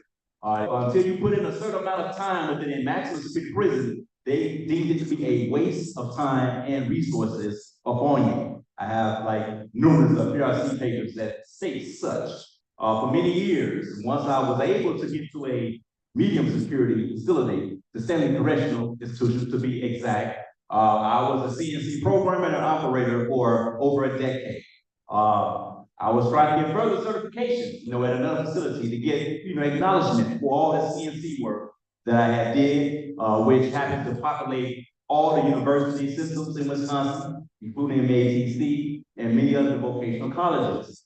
But I was told time and time again that, Mr. Rogers, since we don't know if you will ever be released, it would be a waste of resources to put you through that program. And that was for years. And the thing about it, that mentality still exists today. So when we look on the news and we look at LinkedIn and we see these reports about all these men and women that are graduating and getting these accomplishments, that's excellent. But the vast majority of those are men and women who are already on their way out. It doesn't speak towards the men and women who have been in prison since they were kids and who have been spending 20 and 30 years in already, who are ineligible for those kinds of programs. So I didn't have access to that. I was able to survive in spite of that. So what does successful reentry look like? It looks like people like us out here right now to invest in the men and women on the inside who may not have that opportunity outside of our help. Those long-termers who are considered violent criminals, they committed violent crimes when they was young or many years ago, they would not have access to all these great programs that we talk about. Actually, someone would never ever see parole because their parole eligibility date is so far off that they would be senior citizens when they get the opportunity. To take it another level, some don't even have parole at all. And so those folks are seeing parole to get to a less secure environment, to have access to all these great programs that are coming into existence right now. Those are false promises for these men and women. Unless men and women like us who's out here right now begin to voice our concerns about that. And so what does it look like? It looks like churches and other faith groups and organizations and change agents talking to their officials and saying, this is what we need to see in regards to these men and women who are incarcerated. Re-entry starts with a relationship. Re-entry starts the day a man or a woman enters into the system. Now there's a model, that's being, like excellently done right now by Mr. Shannon Ross and the community in the pre-entry work. While men and women are sitting in prison right now, relationships are being developed in preparation for them to return back to the community. We need relationship on the inside. We need for the Department of Correction to allow those faith leaders and mentors who are developing relationships right now with these men and women to continue that mentoring relationship once these men and women are released. Right now, that does not exist. So what does it mean? Those relationships that was built 15 or 20 years, as soon as that person walks out that door, their relationship is severed. If you need some financial help, housing help, they cannot do it without their volunteer status being threatened. Mr. Carr was in the process of considering and changing that, but it's something that we still need to be vocal on, or the men and women who have some mentorship right now, if they get the opportunity to be released, they would lose that. What does this successful reentry look like? Well, it looks like congregations, other religious groups, and organizations finding more creative ways to make connections with the men and women on the inside. That's outside of, sending Christmas cards, Thanksgiving cards, packages. They need relationship. They need support. The only reason why I was able to walk out into something sustainable was because I had support not of a church at that time, but of a nonprofit organization called the Community, who said, you know what, we've been to assist Mr. Rogers while he's still up in there. So it was through this organization that helped me to be able to walk out and have some type of support that most people will not have who have been gone since they've been kids. I went away and I didn't have kids. So just imagine many men and women who went to prison as teens. They don't have grown kids out here to help them walk back into society. Their parents, if they are living, they are elderly and they need help themselves. So we need the faith community, we need organizations to be that support. But that support cannot start. That support cannot start once they are released. It has to start now. So what does a successful reentry look like? What resources and things are needed for this to take place? All that we need is sit in this room right now. And that's these human bodies. That's you. Where you're not seeing the men and women on the inside as just mere projects, but they're your passion, they people. They're your sons, they're your daughters, your nephews, and your nieces. It could be someone that you know down the block tomorrow. And so we have to begin to humanize the men and women who are on the inside. We have to see them as human beings. What does that mean? And I'm speaking to organizations right now. Organizations, when men and women reach out to you, what successful reentry looks like is you at least responding to their letters. With you at least responding to their emails so they can know that somebody really cares. I'm not gonna give the exact number, but there have been many leaders out here, congregations, who have letters still on their desks and in their drawers from men and women that's on the inside and has never been opened yet. Yes, we can change that. One of the purposes of why I started an organization called the Onesimus Group Milwaukee is to be a consultant and a solutioning resource for congregations, for organizations who seek to find these creative, non-traditional ways to engage these men and women on the inside. You know, the ideas like adopt a joint. What would it look like for your organization, your church, your community? Say, you know what? I could adopt me one prison for 3 years. I'm going to just focus on that one prison and try to find creative ways to serve that one prison. Little as much when God is in it, it don't take a whole lot. A lot of congregations, a lot of organizations say we lack resources. Well, you know what? What if my congregation, what if your congregation say, you know what, we're gonna support these men and women through regular emails, just to show that, hey, look, we care, we love you. You know what? We're gonna invest some money with the hotline. So you know what, if y'all need to call through because you're having a mental health issue, you can call here. The Invisible Reality Ministries on the Pastor Willie Davis, they are doing that very thing right now. They are opening up their church doors for membership for the men and women that's on the inside. That's a brave, courageous thing to do, but they took it seriously when Jesus said that while I was in prison, you visited me. That same verse that says, when I was hungry, you gave me something to eat, and when I was thirsty, you gave me something to drink. It's in that same passage where while I was in prison, you visited me. So prison ministry, prison engagement is a non-negotiable for anyone who named the name of Jesus. You know, he ended his ministry on death row. But this is what successful reentry looks like, and it's not bleak. We all have the ability and the power to make a difference in the lives of men and women who are on the inside. And it starts simply with what you're doing right now, taking an interest. And if anyone is interested in more, I'm more than glad to provide my information to Mark and to David. If you're interested in trying to find creative ways to engage, our organization will help you do such. We will walk alongside you to make that happen.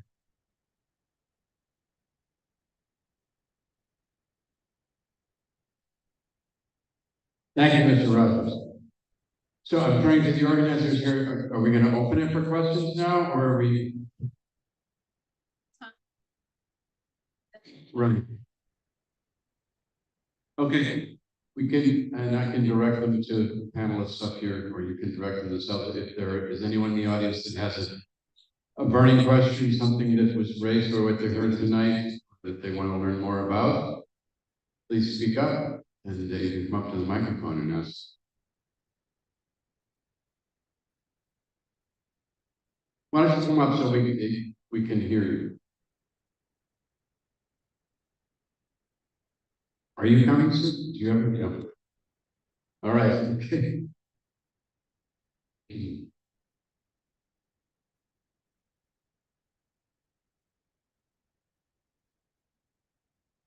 Hello. Hello, you can speak into the microphone because they're recording. My name is Brandon Taylor.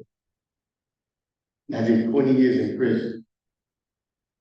I've been home 9 years. And I got out of prison homeless because of my offense.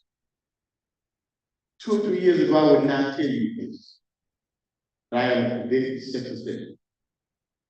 I did my time. Since I've been home, it feels like I've been incarcerated all over again. I got out to homelessness, not because my family didn't want to help me, but because the Department of Corrections wouldn't allow me to. I lived in my car in the bus at church for 2 years, all the time, working, going to church, and working in the community, helping men get out of prison that was still incarcerated. I work with an organization called I Am the Son. Pastor Makai Young at the Life Center was a pastor at Racine.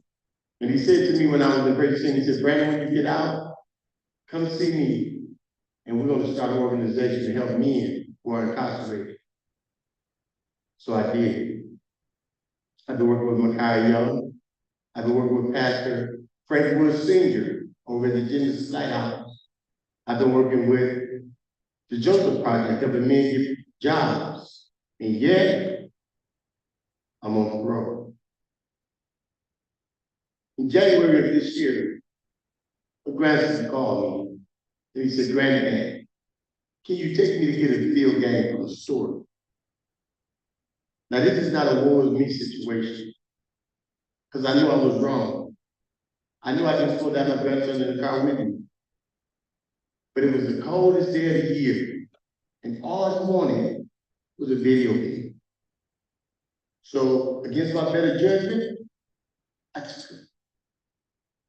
A week before that, somebody hit my car and I kept going. So my back tail light was out. So they pulled me over. They arrested me. And they tried to send me back to prison, taking my grandson to get a video game. It took the community, my son, and faith-based people to fight for me. Because they said that it didn't matter all the stuff that I had did to help anybody.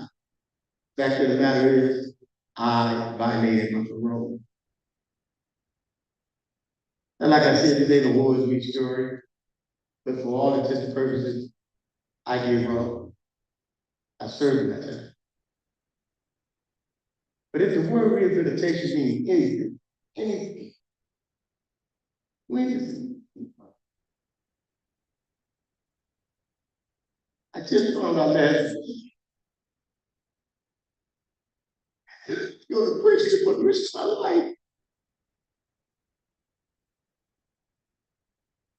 When is enough enough? I ain't not stealing. I ain't not selling drugs. I ain't not doing nothing but working, trying to do what I'm supposed to do, parole. And it can get worse and harder for me. So once again, when is enough enough? Thank you.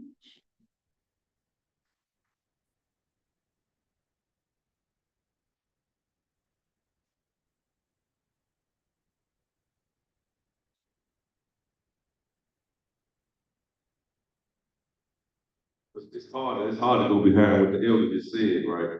And I know that elder person, that elder, by the way, is a teacher of mine.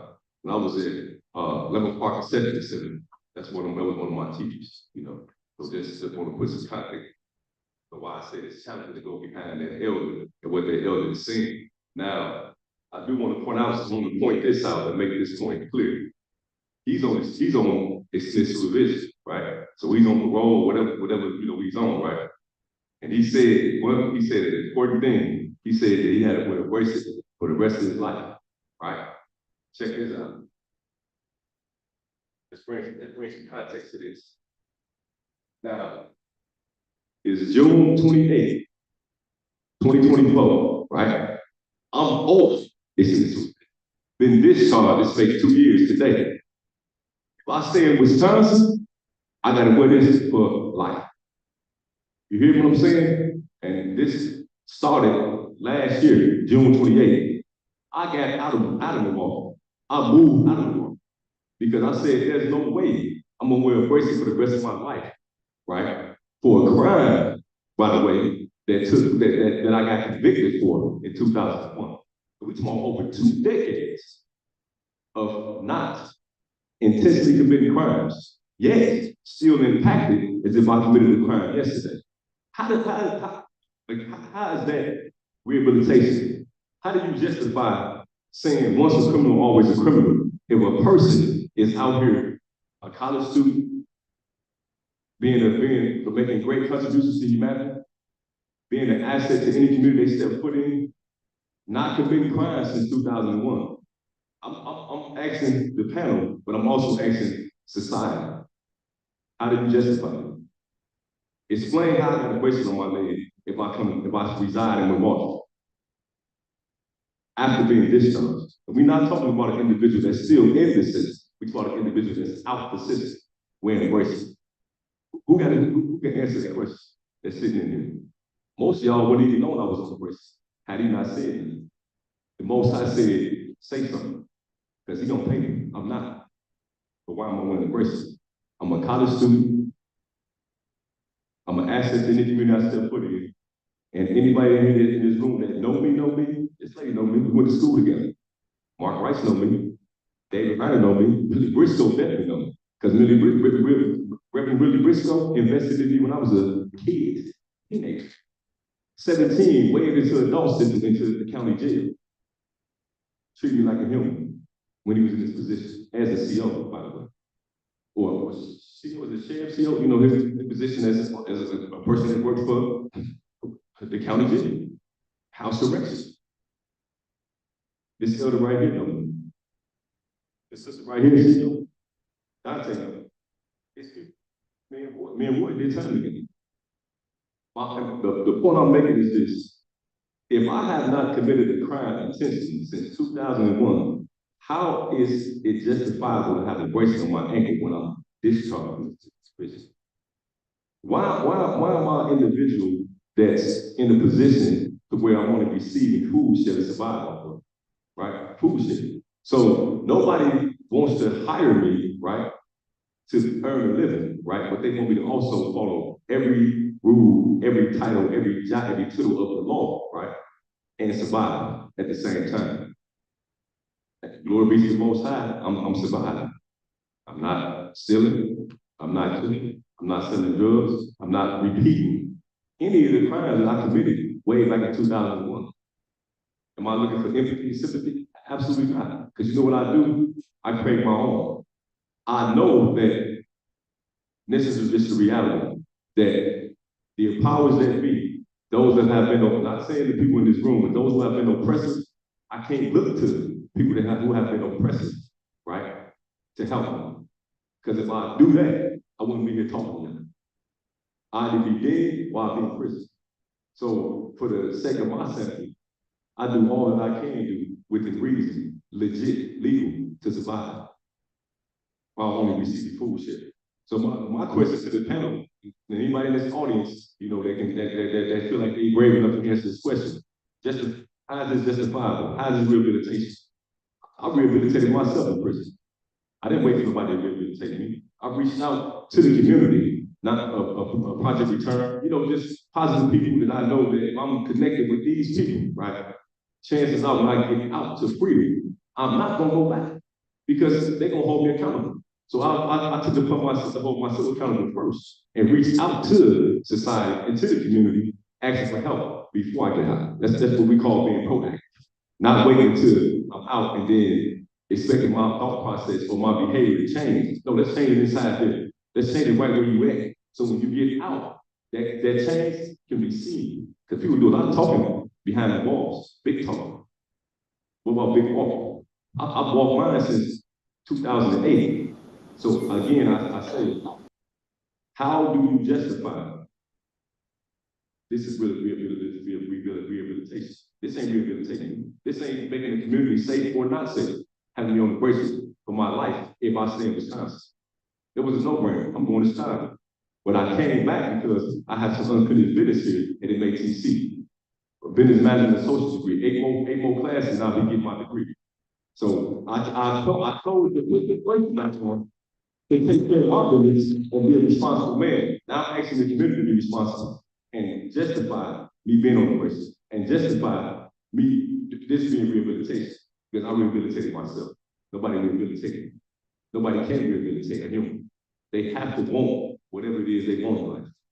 And the question is, as it justified.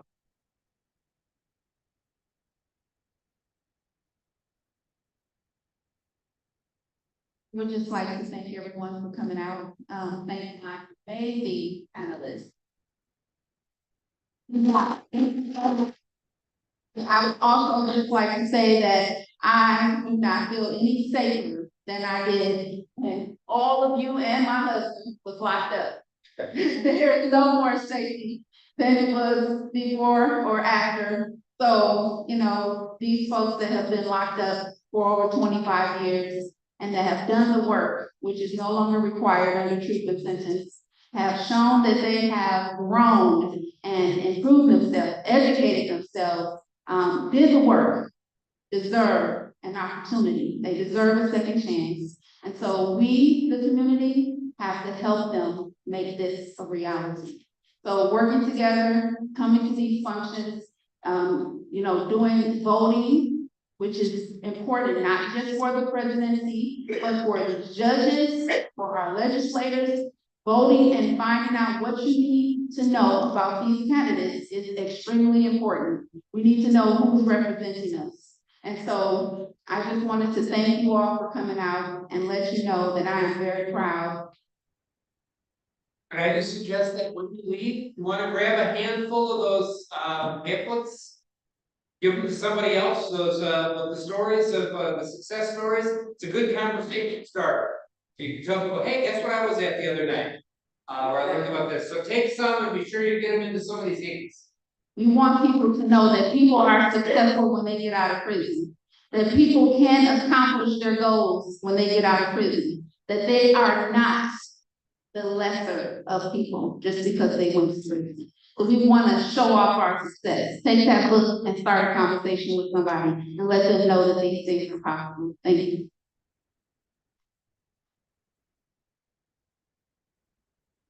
Thank you, Beverly. And I just wanted to name all of the panelists and personally thank them. Thanks to Christina Lucero, Sharon Boyer, Emily Curtis, Attorney Craig Maston-Puno, Dante Cunningham, Pastor Colette Schumpert, Roy Rogers, Joyce L. Wanger. And also I want to thank Eric Howland for the technical work he did to make sure the Zoom worked, and David Liners.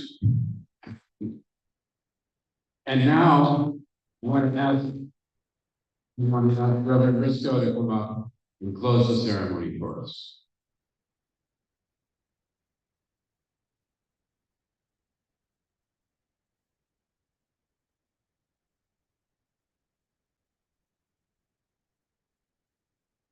In the Baptist tradition, I won't be before you long.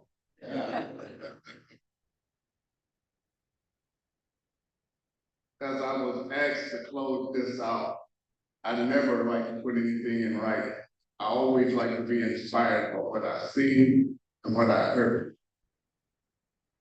And I am proud to be a part of this. I'm proud to be a part of faith-based organization because that's very important. Secular life, we saw that last night with the debate. Everybody with a secular mind came away from there saying the roof is falling down. But everybody that watched that with a spiritual mind saw righteous and justice. They saw lying versus compassion. And that's why I woke up this morning feeling fine because I didn't watch a debate. I watched lying versus compassion. And as you listen to the media, they also said the house is falling down. That is why most of these people were behind bars, because the public and the secular world saying that made us safer. The secular world pronounced them as and redeemed. But a spiritual mind makes you see humanity in everybody and everything. And there's nothing in this world that's not reclaiming. There's nothing in this world that's not redeemed. So I say, look at everything that you heard tonight, everything that you saw with a spiritual mind, with a mind that knowing that there is recovery, knowing that there is life, because we're going to hear on the night on the news about the shootings, about the crime in Milwaukee, and about we need more prison time. That's how we got into this mess in the first place. That's how we got into this, by looking at things with a secular mind instead of spirituality. We got to look at what is causing those young men and those young women to choose that life, and what is it they need to turn their life around. We have got to do better as a public, and I said spiritual, not church. I go to church, but I said spiritual and not church, because there's more corruption in church than there is in the street. Yeah, I will say that again. There's more corruption in the church than there is in the street. So don't just assume that everybody in church is spiritual. If you're spiritual, those seats would have been filled out there in the back there. If there was spirituality, there would be more organizations. Like I said, I didn't before you long. But we have got to get involved. We have got to have the people in this room that matter. And that's the public that is listening to all of this crap on the news and not thinking about that somebody's children, that's somebody's mother, that's somebody's father, that's somebody's son. So I thank you again, Mark, for inviting me. But I always say you get what you ask for. So let us be of a mind to change this paradigm. We can change this. We can get down to zero prisons. We can get down to where nobody is condemned when they come back to the community, where everybody has a fair chance, just like God wanted it. Just like God wanted it. All of the people in the Bible weren't pure. David was a criminal. We have got to get back to spirituality, to what it really means. Caring for each other. God didn't make us for ourselves. He made us for each other. We got to look out for each other. Now would you bow your ears? Precious Lord, we are asking you to come in the midst of this room tonight. Inspire everybody that's here. Give the people that's on the dais more courage to tell their stories, to go beyond this platform.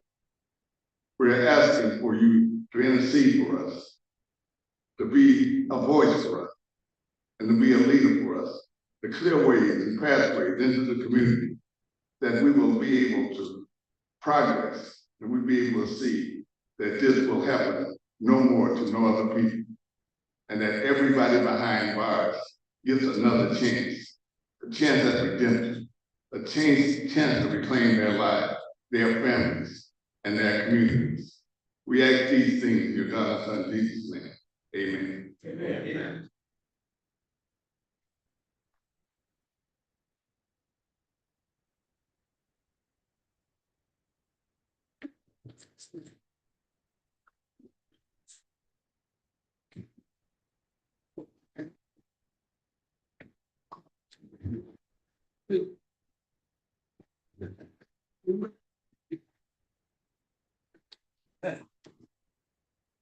I have to take you for someone else. Because I'll personally have well, you look at.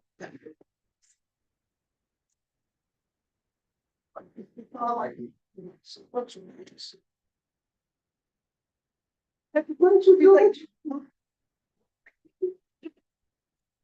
But I want to look at it, you did what?